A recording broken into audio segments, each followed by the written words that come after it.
Assalamualaikum warahmatullahi wabarakatuh.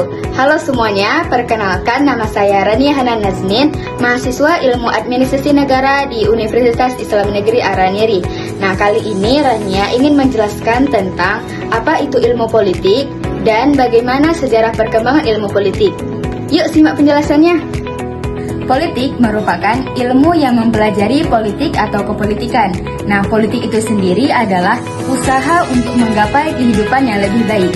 Nah, di Indonesia dikenal dengan kata pepatah Gemah Ripah Luhur Jinawi, yaitu menggambarkan cita-cita masyarakat untuk menciptakan ketentraman, keadilan, kemakmuran, dan tata kelola yang baik. Dalam pandangan Yunani kuno seperti Plato dan Aristoteles, politik atau the good life adalah upaya mencapai masyarakat politik terbaik.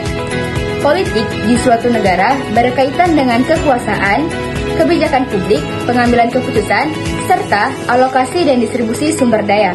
Pemikiran politik barat banyak dipengaruhi oleh filsuf Yunani kuno pada abad ke-5 sebelum Masehi yang melihat politik sebagai upaya menuju kehidupan bersama dan harmonis. Istilah politik berasal dari bahasa Yunani kuno, yaitu polis yang berarti kota atau negara kota atau city-state. Nah, dari kata itu muncul istilah politikos yang berarti hal-hal yang berhubungan dengan warga negara atau urusan negara. Dalam peradaban Yunani kuno, kata polis digunakan untuk menyebut bentuk pemerintahan kota seperti Athena, Sparta, dan Korintus, tempat masyarakat hidup dengan aturan, hukum, dan pemerintahan sendiri. Secara umum, politik dapat diartikan sebagai kegiatan yang berkaitan dengan kekuasaan, pemerintahan, dan cara mengatur kehidupan bersama untuk mencapai tujuan masyarakat atau negara. Nah, menurut Aristoteles, politik adalah usaha yang dilakukan warga negara untuk mencapai kebaikan bersama. Menurutnya, politik berhubungan dengan cara mengatur kehidupan masyarakat agar tercipta keadilan dan kesejahteraan. Politik menurut Miriam Budiarjo, politik adalah berbagai kegiatan dalam suatu sistem politik atau negara yang menyangkut proses menentukan tujuan dari sistem tersebut dan cara-cara untuk mencapai tujuan. Lalu menurut Max Weber, politik adalah usaha untuk ikut serta dalam kekuasaan atau memengaruhi pembagian kekuasaan baik antar negara maupun antar kelompok dalam suatu negara. Menurut Harold Laswell, politik adalah siapa mendapat apa, kapan dan bagaimana. Artinya, politik berkaitan dengan distribusi, sumber daya dan kekuasaan dalam masyarakat. Menurut Roger Soltau, politik adalah ilmu yang mempelajari negara, tujuan-tujuannya, serta lembaga-lembaga yang melaksanakan tujuan tersebut. Menurut Andrew Haywood, adalah kegiatan yang melibatkan pembuatan keputusan kolektif atau umum bagi seluruh masyarakat, terutama yang menyangkut kekuasaan dan kebijakan publik. Menurut Samuel, politik adalah kegiatan yang berhubungan dengan kekuasaan, pemerintahan, dan pengaruh terhadap kebijakan publik. Zaman Yunani kuno menjadi awal perkembangan ilmu politik, di mana filsuf Plato dan Aristoteles membahas tentang pemerintahan yang ideal dan kehidupan bernegara. Mereka memikirkan berbagai bentuk pemerintahan seperti monarki, aristokrasi, dan demokrasi. Aristoteles bahkan dikenal sebagai bapak ilmu politik karena kontribusinya dalam menggabungkan kajian politik dengan etika secara empiris. Pada masa Romawi, ilmu politik sangat berkembang pesat, terutama dalam hukum dan konsep republik. Tokoh seperti Cicero membahas keadilan dan hak-hak warga negara, memperkenalkan konsep senat dan sistem hukum yang menjadi dasar banyak negara modern. Pada abad pertengahan di Eropa menandai masa di mana politik lebih didominasi oleh hubungan gereja dan negara. Pemikiran politik terfokus pada kekuasaan antara raja dan gereja, dengan tokoh seperti Thomas Aquinas yang mengulas hubungan tersebut. Pada masa Renaissance, membawa pemikiran baru dengan Machiavelli yang menulis The Prince, menyajikan pandangan politik realistis dan strategi kekuasaan yang berbeda dari pemikiran idealis sebelumnya. Nah, pada era pencerahan, menghadirkan ide-ide penting tentang hak asasi manusia, kontrak sosial, dan kebebasan individu dengan tokoh seperti John Locke, Montesquieu, dan Rousseau. Masa Revolusi Amerika dan Prancis memperkuat serta menerapkan gagasan-gagasan pencerahan tersebut. Banyak negara mulai mengadopsi bentuk pemerintahan demokrasi atau republik menggantikan monarki absolut. Nah, pada abad ke-19 hingga era modern, ilmu politik menjadi disiplin ilmiah dengan pendekatan baru seperti Marxisme dari Karl Marx yang fokus pada kelas sosial dan ekonomi. Di abad ke-20, ilmu politik semakin matang dengan metode statistik, survei, dan teori perilaku.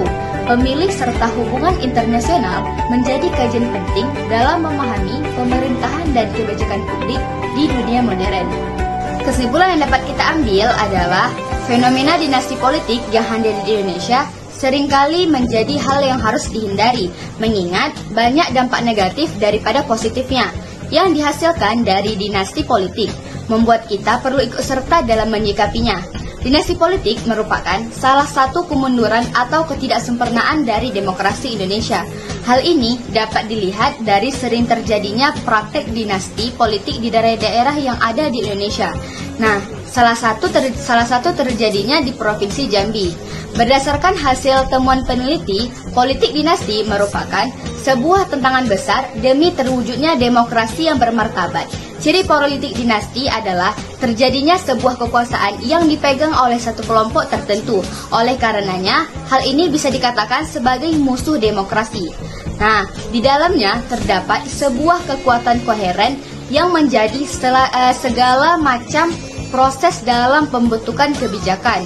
Nah, seiring berjalannya waktu, penerapan demokrasi pun kian melenceng dari pengertian demokrasi yang sesungguhnya. Nah, menurut peneliti saat ini, kita dihadapkan pada yang namanya kekuatan politik praktis, politik dinasti, atau mungkin demokrasi terpusat. Sebagaimana yang diketahui pada hasil temuan penelitian sebelumnya, Provinsi Jambi yang walaupun sudah menggunakan prinsip-prinsip demokrasi di dalam pemerintahannya, namun tidak dapat dipungkiri bahwa pengaruh dari orang-orang lokal yang mempunyai andil yang cukup signifikan. Zulkifli Nurdin memiliki pengaruh yang besar dalam memengaruhi politik lokal di Jambi, hubungan afeksi, solidaritas, kepercayaan, dan solidaritas dalam keluarga besar maupun kroninya. Zulkifli Nurdin tanpa memiliki latar belakang politik mampu memenangkan pemilihan gubernur periode 1999. Zulkifli Nurdin merupakan pengusaha besar di Provinsi Jambi yang hampir menguasai seluruh elemen perdagangan, sehingga dia memiliki cukup kekuatan untuk mengendalikan para elit lokal. Nah, dinasti politik juga dianggap hal yang wajar oleh beberapa kalangan, asalkan memang ia mengemban amanah memiliki kemampuan untuk ikut berpolitik dan ikut andil dalam pemerintahan.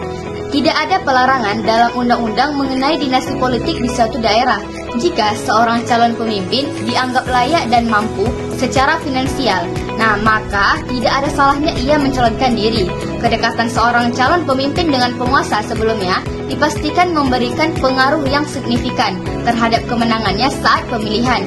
Semakin besar jumlah modal yang dimiliki oleh Zulkifli, maka semakin besar juga kekuasaan tidak terlihatnya yang mampu memenangkan Katamso sebagai kepala daerah di Kabupaten Tanjung Jabung Barat.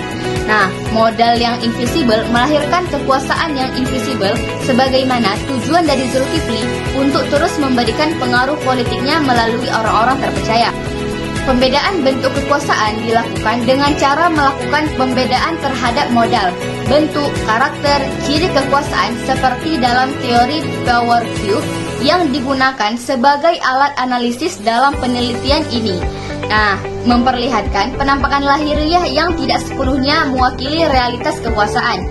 Dari hasil analisis pemetaan, modal dapat diketahui bahwa Zulkifli sebagian besar dalam mendukung kemenangan Katamso sebagai kepala daerah.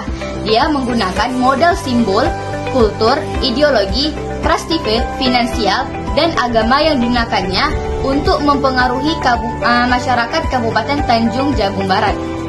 Terima kasih telah menyaksikan video saya, semoga bermanfaat. Wassalamualaikum warahmatullahi wabarakatuh.